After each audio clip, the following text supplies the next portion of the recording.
Jamais une femme ne vous dira ce qu'elle désire vraiment. Elle ne le peut pas, non par cruauté ou par duplicité, mais parce que le désir lui-même se dérobe au langage. Jacques Lacan a écrit « Le désir de l'homme, c'est le désir de l'autre ». Et cette vérité s'étend avec une clarté impitoyable à la femme. Son désir n'est jamais seulement le sien, il est inextricablement lié à ce qu'elle imagine que les autres voient en elle, à ce qu'elle croit lui manquer, à ce qu'elle espère qu'un autre regard viendra compléter. C'est pourquoi vous avez toujours senti, dans ces moments de quiétude avec elle, un courant sous-jacent à ses paroles, comme si chaque confession était aussi un déguisement. Pour lire une femme instantanément, vous devez comprendre cela. Le désir parle en énigme, non en déclaration. Quand elle dit « Je veux un homme qui me fasse rire », elle ne ment pas, mais elle ne révèle pas tout. Elle vous montre le masque, le script social. Lacan insistait. Le désir naît là où la satisfaction s'achève.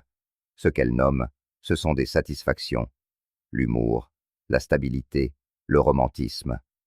Mais son désir véritable se cache dans les fissures, dans ce qu'elle ne dit pas. Au moment même où elle sourit à votre blague, son corps peut s'incliner vers une autre présence dans la pièce, une force silencieuse qui promet ce que vous ne pouvez encore percevoir. Si vous êtes naïf, vous prendrez ces mots pour argent comptant, sans jamais réaliser qu'elle est moins gouvernée par ce qu'elle admet que par le manque qu'elle ne peut nommer. Le désir de chaque femme gravite autour d'une absence. Lacan nommait cela le manque à être. Elle le ressent en elle, mais elle le projette aussi sur vous. Voilà pourquoi les femmes semblent souvent contradictoires. Elle poursuit l'homme qu'elle ne peut tout à fait posséder. Elle se retire de celui qui offre tout. Elle oscille entre la tendresse et la distance. Ce n'est pas de la folie, c'est une structure. Pour lire son désir instantanément, vous ne devez pas demander « Que veut-elle ?», mais plutôt « Quel est son manque ?» Cette question déverrouille le code, car son désir pointera toujours vers le vide qu'elle porte en elle. Pensez au regard qu'elle vous lance lorsque vous êtes distrait. Elle étudie votre silence plus que vos paroles. Elle guette la faille, les pauses, la pensée inachevée. Pourquoi ? Parce que dans ses absences, elle imagine l'infini. Lacan a écrit « Le désir est un rapport de l'être au manque. Lorsque vous vous dévoilez entièrement, lorsque vous devenez pleinement connu, elle perd tout intérêt. Il ne reste plus de manque autour duquel orbiter. Mais quand quelque chose en vous demeure caché, quand votre âme porte un secret qu'elle ne peut cartographier, son désir s'enflamme. Ce n'est pas vous qu'elle veut, mais l'inconnu en vous. Et cet inconnu se reste insaisissable, est la seule chose qui puisse la retenir. La plupart des hommes échouent ici, car ils se précipitent pour combler chaque silence de bavardage, chaque vide d'explication, chaque question de réconfort. Ils assassinent l'espace même où le désir respire. L'homme sage, l'homme lacanien, comprend que la vérité du désir réside dans le scintillement, le demi-geste, le non-dit. Il écoute avec ses yeux.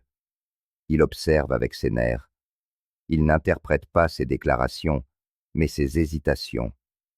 C'est ainsi que l'on lit une femme instantanément.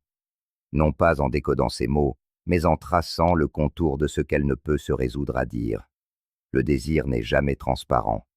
C'est le cadeau cruel que nous fait Lacan, nous dépouiller de l'illusion que les femmes peuvent être lues comme des livres ouverts. Il a écrit « Le désir prend forme dans la marge où la demande se déchire du besoin. Ce qu'elle vous demande, de l'attention, des messages, des preuves de loyauté, n'est pas ce qu'elle désire vraiment. Et ce dont elle a besoin, de la nourriture, un abri, du confort, est bien trop trivial pour capturer son âme. Son désir éclate dans l'espace au-delà des deux, dans cette marge chatoyante où ses mots se fissurent et où ses yeux la trahissent. Si vous ne regardez que ce qu'elle demande, vous la manquerez entièrement. Mais si vous suivez la ligne de faille entre ses exigences et ses silences, vous commencez à voir la vérité. Chaque femme se met en scène devant un public invisible. Ses sourires sont conçus pour être remarqués. Ses histoires sont racontées avec une emphase soigneusement choisie. Ses vêtements ne servent pas seulement à couvrir, mais à signaler. Lacan soutenait que l'inconscient est structuré comme un langage. Ses gestes sont des phrases.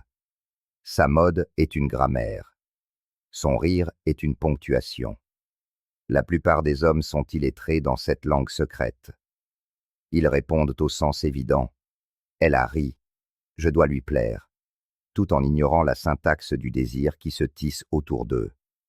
Pour la lire instantanément, vous devez apprendre à lire comme le fait un psychanalyste, en prêtant attention non pas à l'histoire qu'elle raconte, mais aux lapsus, aux ruptures, aux répétitions étranges qui révèlent un autre auteur sous le masque.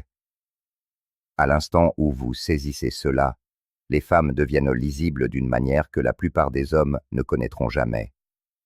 Ne cherchez pas ce qu'elle affirme, mais ce qu'elle nie avec trop de force. N'observez pas les compliments qu'elle accepte, mais ceux auxquels elle résiste, ceux qui la font rougir ou hésiter. Son désir est inscrit dans la contradiction, non dans la clarté. Lacan a écrit « Le désir de l'homme est le désir du désir de l'autre ». Traduisez ceci. Une femme ne veut pas simplement un homme, mais l'homme qui semble désiré par des forces qui la dépassent, l'homme qui porte en lui un mystère que d'autres reconnaissent déjà. C'est pourquoi les hommes qui paraissent inaccessibles ou déjà admirés irradient une gravité qu'elle ne peut expliquer. La lire instantanément n'est pas une question de vitesse, mais de précision. Chaque geste est un indice, mais pas de la manière dont le pensent les amateurs. Elle enroule ses cheveux non seulement parce qu'elle est nerveuse, mais parce que son corps négocie entre l'exposition et la dissimulation. Elle détourne le regard non parce qu'elle s'ennuie, mais parce que le désir ne peut survivre à un regard direct. Il a besoin de la tension de la distance. L'homme qui saisit cela voit avec une clarté de rayon X, car il n'est pas piégé par la psychologie de surface. Il écoute, comme le disait Lacan, l'inconscient structuré comme un langage, le script silencieux derrière sa performance. Savoir le désir d'une femme instantanément, c'est abandonner la croyance puérile qu'elle vous le dira un jour clairement. Elle ne le peut pas. Elle ne le connaît même pas entièrement elle-même, mais son inconscient le sait, et il transparaît. Ses soupirs, ses trébuchements, ces changements de ton soudain sont les hiéroglyphes du désir. Et l'homme qui a entraîné ses yeux et ses oreilles à les voir, qui interprète l'absence plus que la présence, se tiendra toujours au-dessus de celui qui mendie ses confessions. Le désir d'une femme n'est pas simplement caché, il est mis en scène. Lacan a écrit « Le désir est une défense contre l'angoisse de la castration. » Qu'est-ce que cela signifie pour vous? Que son désir n'est pas un souhait transparent d'amour ou de passion, mais un masque contre ses angoisses les plus profondes. Elle désire pour couvrir une blessure, pour panser un vide qui la terrifie. Lorsque vous l'approchez comme si son désir était simple, un vœu de romance, de sécurité, vous insultez la profondeur de ce qui est en jeu. Pour la lire instantanément, vous devez reconnaître que le désir est un théâtre et qu'elle est à la fois actrice et spectatrice de sa propre performance. Voilà pourquoi les femmes testent les hommes avec des contradictions. Elle dit vouloir la stabilité, mais court vers l'homme instable. Elle dit apprécier l'honnêteté, mais convoite le mystère de celui qui dissimule. Lacan vous dirait que le fantasme est la scène où le désir trouve son script.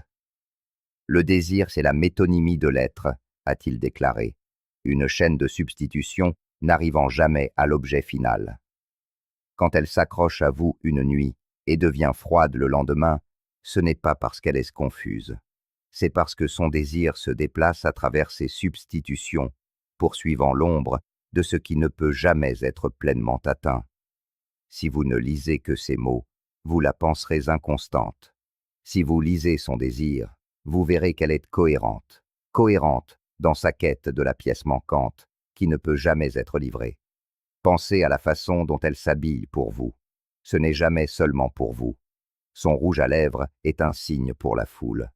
Ses talons sont un signal pour les rivales. Son parfum est une offrande au regard invisible de l'autre.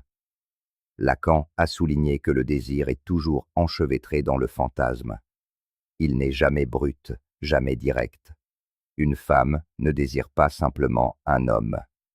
Elle désire le fantasme de ce qu'être avec lui permet de ressentir à propos d'elle-même. C'est pourquoi un homme peut la couvrir de cadeaux et l'ennuyer, tandis qu'un autre la remarque à peine et enflamme son obsession. La différence n'est pas dans les hommes, mais dans le fantasme qu'ils lui permettent de soutenir. La tragédie pour la plupart des hommes est de croire qu'ils sont l'objet de son désir. Ils l'entendent en dire « je te veux » et ils le croient littéralement. Mais Lacan nous a prévenus. Il n'y a pas de rapport sexuel. Ce qu'il entendait par là n'était pas du cynisme, mais une structure. Son désir n'est jamais simplement dirigé vers vous. Il passe à travers vous vers quelque chose d'autre que vous représentez à ses yeux. Vous n'êtes pas la fin. Vous êtes le poteau indicateur. La lire instantanément, c'est cesser de vous flatter d'être l'objet final et commencer à vous demander « Quel fantasme est-ce que je soutiens pour elle ? Quelle image d'elle-même ma présence lui permet-elle de croire ?» C'est pourquoi la même femme qui vous abandonne pour un autre homme peut plus tard vous regarder avec regret. Ce n'est pas vous qui lui manquiez. C'était la version d'elle-même que vous lui aviez autrefois permis d'être. Et lorsque ce fantasme s'effondre, son désir s'effondre avec lui. Si vous saisissez cela, vous commencez à la lire non pas comme une collection d'humeurs, mais comme un système de signes pointant vers une vérité absente. Et une fois que vous le voyez, la danse devient transparente. Le sourire qui dissimule un manque, le silence qui crie plus fort que les mots, l'attraction qui est moins à propos de vous qu'à propos de ce que vous déverrouillez dans son imagination. Lire une femme instantanément n'est alors pas de la magie, c'est de la précision psychanalytique. Vous prenez du recul et regardez le théâtre se dérouler, non pas comme un participant ébloui, mais comme celui qui voit les ficelles. Vous ne poursuivez pas ces mots changeants, vous suivez la structure sous-jacente, et dans cette structure, Lacan vous tend la clé. Le désir est toujours une question de manque. Elle ne demande pas « m'aimes-tu » Elle demande « vois-tu le vide que je porte et peux-tu le soutenir sans t'effondrer ?» Si vous répondez à cela en silence, non pas par des bavardages, mais par votre présence, vous l'aurez lu mieux qu'elle ne pourra jamais se lire elle-même. Chaque femme porte en elle un objet de désir secret, quelque chose qu'elle ne peut nommer, quelque chose qu'elle n'a jamais pleinement vu. Lacan l'appelait l'objet petit a, l'objet cause du désir. Ce n'est pas une chose réelle qu'elle peut posséder, mais l'ombre d'une pièce manquante créée par le langage, par le manque, par l'impossibilité d'être complète. Et pourtant, cette pièce manquante organise toute sa vie érotique. Elle la cherche dans le visage des hommes, dans les gestes des amants, dans les promesses de la romance, cherchant toujours, jamais satisfaite. Si vous voulez la lire instantanément, vous devez apprendre à entrevoir cet objet fantôme qui se cache dans son regard. Observez-la attentivement en conversation. Lorsqu'elle s'illumine à la blague d'un homme, mais ne fait qu'hocher poliment la tête à celle d'un autre, ce n'est pas la blague elle-même qui importe. C'est la trace de l'objet petit, qu'elle perçoit momentanément en lui, une étincelle qui semble faire signe vers sa pièce manquante. Elle n'en est peut-être même pas consciente. Le désir la meut comme un courant sous la surface, l'entraînant vers ceux qui semblent porter ce qui lui manque. Voilà pourquoi elle peut quitter un homme parfaitement bien sans explication. Pour lui, cela semble irrationnel. Pour elle, cela semble irrésistible. L'homme qu'elle a quitté incarnait, même brièvement, le chatoiement de l'objet inaccessible qu'elle poursuit depuis l'enfance. C'est ce qui déroute les hommes. Ils supposent que les femmes tombent amoureuses d'eux en tant que personnes, alors qu'en vérité, elles sont souvent amoureuses de ce que Lacan nommait la cause du désir, cette qualité ineffable qui semble promettre la complétude. Ce pourrait être votre indifférence, votre mystère, votre éclat, votre danger. Vous n'avez même pas besoin de savoir que vous le possédez, mais une fois qu'elle le sent, elle est attirée vers vous par une force que la raison ne peut expliquer. Et au moment où vous essayez de vous donner entièrement, l'illusion s'effondre, car l'objet qu'elle poursuivait s'évanouit une fois possédé. Comment donc la lire instantanément? Vous guettez l'endroit où ses yeux trahissent une étincelle de poursuite.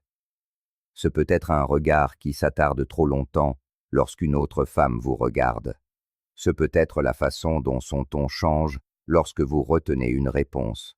Ce peut être le vacillement de la fascination lorsque vous révélez quelque chose de vous qui ne peut être facilement cartographié. Ces réactions ne sont pas aléatoires. Ce sont les signes de l'objet petit a, l'objet fantôme, qui s'agite dans son inconscient. Elle ne réagit pas à vous, mais à l'ombre de la complétude qu'elle imagine en vous.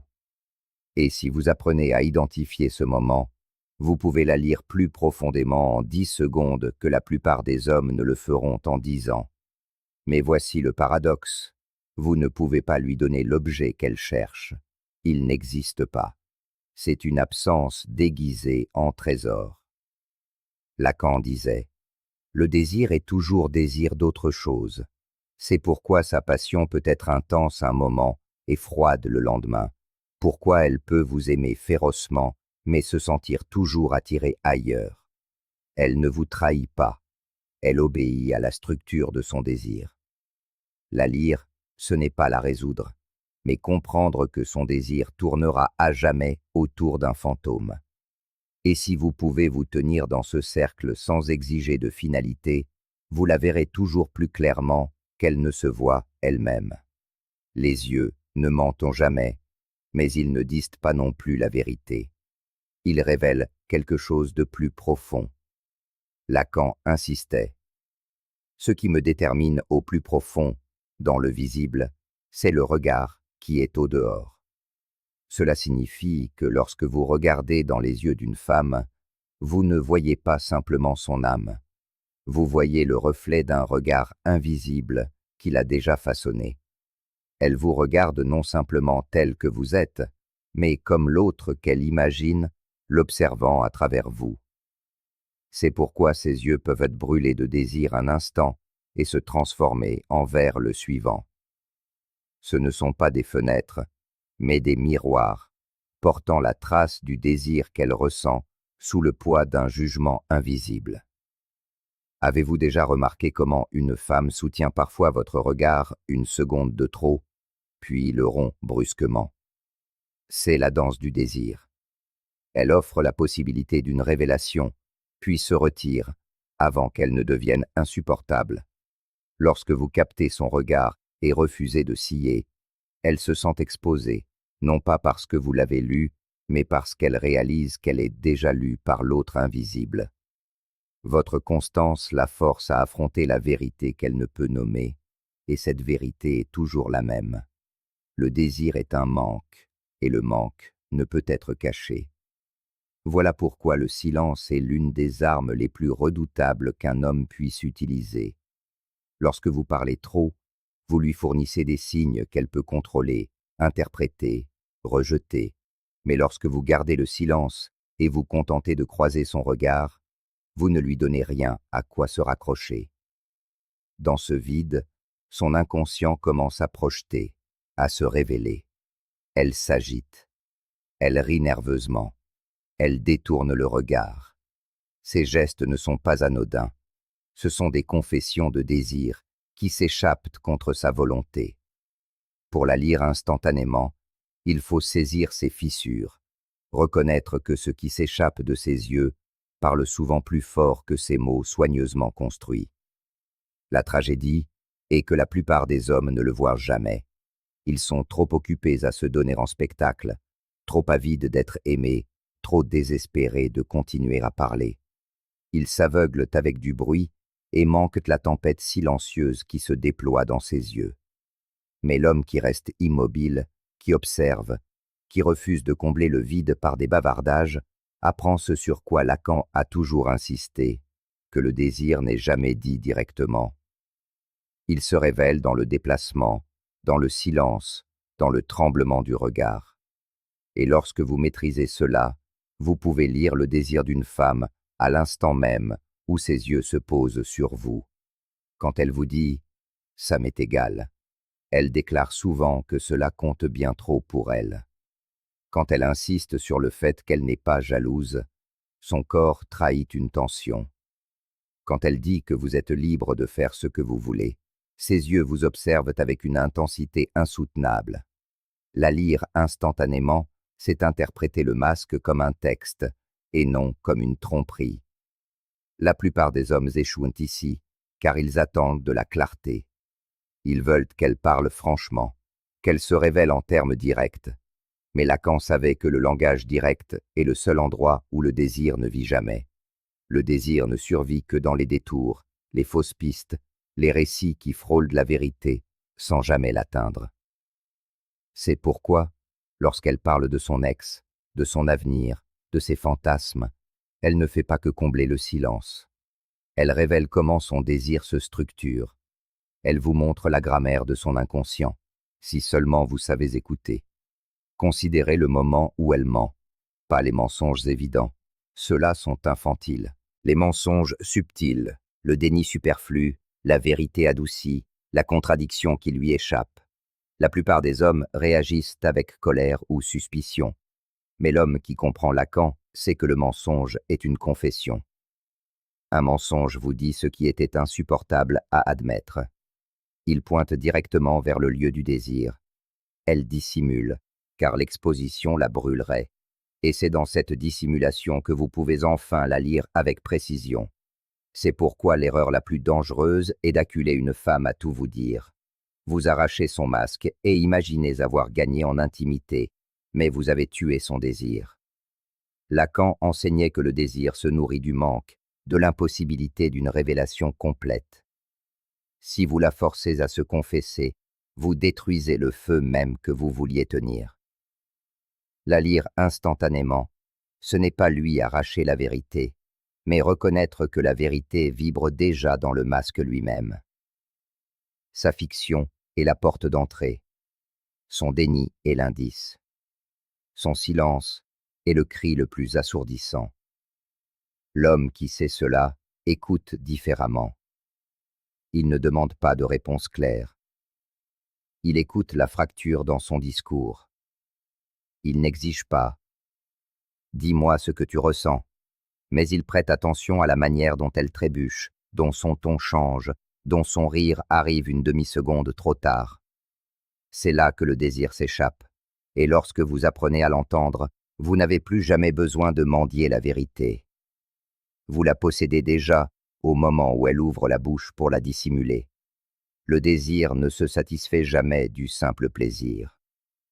Lacan utilisait le mot « jouissance » pour décrire cet étrange excès, le point où le plaisir devient excessif, où il bascule dans la souffrance. Il a écrit « La jouissance, c'est de la souffrance ».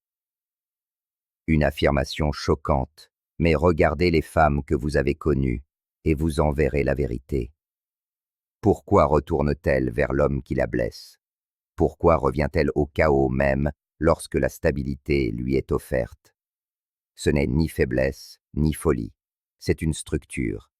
Le désir cherche sa propre limite, et les femmes sont souvent attirées par le seuil où le plaisir rencontre la douleur, où le désir devient insupportable, et pourtant, elle ne peut s'en éloigner.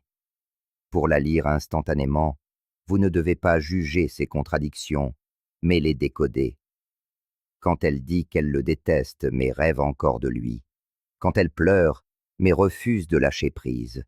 Quand elle se dit épuisée, mais répond à ses appels, ce ne sont pas des signes de confusion, ce sont des signes de jouissance. Lacan expliquait que le désir est lié à la loi, et ce qui est interdit en aiguise le tranchant. L'inconscient d'une femme poursuit souvent ce qui est le plus dangereux, non pas parce que cela la rendra heureuse, mais parce que cela touche le noyau brûlant de son désir. Vous ne la comprendrez jamais si vous pensez qu'elle ne veut que du réconfort. Elle veut le feu qui brûle assez près pour la roussir, car c'est seulement là qu'elle se sent pleinement vivante. C'est pourquoi les femmes testent les limites, les règles, les barrières, les choses qu'elles ne devraient pas faire. Tout cela donne forme à leur désir. Quand vous lui refusez quelque chose, vous l'éveillez. Quand vous résistez, vous aiguisez sa poursuite. Lacan a fait remarquer: c'est seulement à cause de la loi que la jouissance est possible. Et moi, qui profane. Cela signifie que l'interdit n'est pas l'ennemi du désir, mais son moteur. Elle désire le plus ardemment là où elle sent le frisson du danger, la présence d'une limite. Pour la lire instantanément, ne regardez pas où elle est à l'aise, mais là où elle flotte à la frontière du risque. C'est là que son inconscient s'illumine. Avez-vous déjà vu comment ses yeux changent quand elle sait qu'elle fait quelque chose d'interdit? Le frisson, l'électricité, cette lueur étrange. C'est la jouissance. C'est pourquoi elle peut vous pousser à la dispute, puis vous attirer au lit. Pourquoi elle peut vous provoquer, puis fondre dans vos bras. Son désir se nourrit d'intensité, de l'oscillation entre la rupture et la réconciliation. Les hommes qui ne supportent pas ce rythme le confondent avec de la folie. Mais l'homme qui saisit Lacan voit la vérité plus profonde. Elle ne cherche pas simplement l'amour. Elle cherche l'intensité insoutenable qui la fait se sentir exister. Voilà pourquoi vous ne devez jamais confondre ses paroles avec son désir. Elle peut dire qu'elle veut la paix, mais elle court vers le chaos. Elle peut jurer qu'elle veut la loyauté, mais son corps convoite le danger de l'homme qui ne se soumettra pas. Elle peut vous dire qu'elle est fatiguée des jeux, mais son âme s'enflamme lorsque vous refusez d'être totalement prévisible. La lire instantanément, c'est tenir compte des deux niveaux à la fois, le souhait exprimé de sécurité et la faim inconsciente pour le feu de la jouissance. Le fossé qui les sépare n'est pas de l'hypocrisie, c'est sa vérité. Et c'est là que réside le défi pour l'homme. Si vous ne lui donnez que du confort, elle deviendra agitée. Si vous ne lui donnez que du danger, elle s'effondrera. Mais si vous incarnez les deux, une constance qui ne peut être contrôlée, une force qui porte en elle une part de danger, vous devenez le lieu où son désir s'ancre, non pas parce que vous la comblez complètement, mais parce que vous lui permettez de danser au seuil du plaisir et de la douleur. En votre présence, elle trouve la jouissance que son inconscient poursuit sans fin. Le désir d'une femme n'est jamais seulement le sien. Il est façonné bien avant qu'elle ne vous rencontre, inscrit en elle par les structures de l'ordre symbolique. Lacan a écrit: l'inconscient, c'est le discours de l'autre. Et c'est au umbata. Cela signifie que ces désirs ne naissent pas dans le vide. Ils font écho aux voix de la famille, de la société, des médias, de la tradition. Quand elle dit qu'elle veut un certain type d'homme, écoutez attentivement. Ce n'est pas seulement sa voix que vous entendez, mais le cœur entier de la culture qui parle à travers elle. Pour la lire instantanément, vous devez être capable d'entendre ces échos, de séparer ce qui est véritablement sien de ce qui a été implanté par le champ symbolique qui l'entoure. Pourquoi les femmes recherchent-elles si souvent le statut, la richesse, le pouvoir? Parce que le symbolique leur a appris que ces signes sont des portes d'accès à la reconnaissance. Lorsqu'elles désirent l'homme qui se démarque des autres, elle ne le choisit pas simplement comme un individu. Elle obéit à la structure qui dit « Celui qui est reconnu par les autres me rendra reconnu à mon tour ». Lacan insistait « Le désir, c'est le désir de l'autre ». Mort. Elle ne désire pas l'homme directement. Elle désire le prestige qui se reflète en lui, le regard des autres qui s'accroche à lui. Si vous comprenez cela, vous verrez instantanément que son attirance n'est pas aléatoire, mais scénarisée par un champ plus vaste que vous deux. C'est pourquoi la même femme peut vous aimer profondément en privé, mais devenir agitée en public si les autres ne voient pas votre valeur. Son inconscient est pris dans l'ordre symbolique, où les apparences comptent, où la réputation est une monnaie. Observez les changements subtils.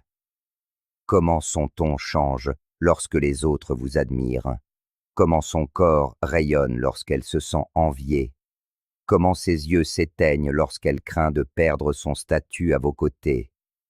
Ce ne sont pas des détails superficiels, c'est le symbolique qui parle à travers elle. Pour la lire instantanément, il faut saisir la manière dont son désir se plie au regard du champ plus large. Considérez les attentes de sa famille, le jugement de ses amis, les règles silencieuses de sa culture. Elle peut insister sur son indépendance, mais Lacan vous rappellerait que l'inconscient n'est jamais libre. Il est structuré comme un langage, et le langage appartient à l'autre. C'est pourquoi elle peut rejeter l'homme qu'elle aime parce qu'il ne correspond pas au scénario, ou s'accrocher à l'homme qu'elle aime à peine, parce qu'il assure sa place dans le jeu symbolique. La plupart des hommes s'enragent, mais l'homme sage voit le schéma. Il lit l'ordre invisible qui pèse sur elle, et il ne confond plus ses contradictions avec une trahison personnelle. Pour la lire instantanément, vous devez regarder non seulement elle, mais à travers elle, vers les coordonnées symboliques qui façonnent ses mouvements. Cherche-t-elle l'approbation de ses pairs? Se mesure-t-elle constamment à un public imaginaire? Adapte-t-elle son comportement dès qu'une caméra apparaît? Ce sont des signes que son désir n'est pas simplement personnel, mais inscrit par la loi de l'autre.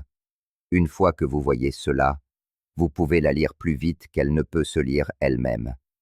En fin de compte, la leçon est simple mais impitoyable.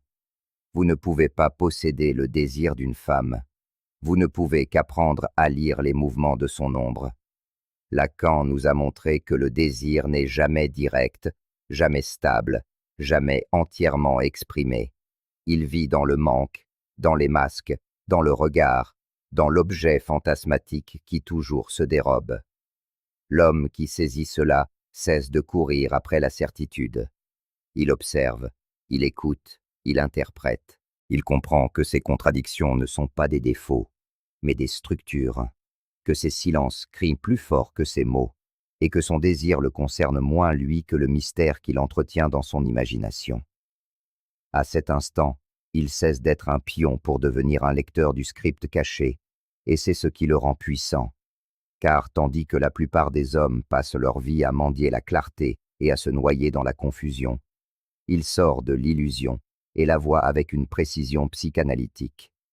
Il n'exige pas une révélation complète, car il sait qu'elle ne viendra jamais. Il ne craint pas ces tests, car il sait qu'ils sont la grammaire de son inconscient. Au lieu de cela, il reste calme, inébranlable, présent. Et dans cette présence, il devient l'homme que les femmes ne peuvent cartographier, l'homme qu'elles ne peuvent cesser de désirer. Si vous voulez vivre à ce niveau, apprenez la leçon de Lacan. Le désir n'est jamais ce qu'il paraît, et l'homme qui le lit instantanément a déjà gagné.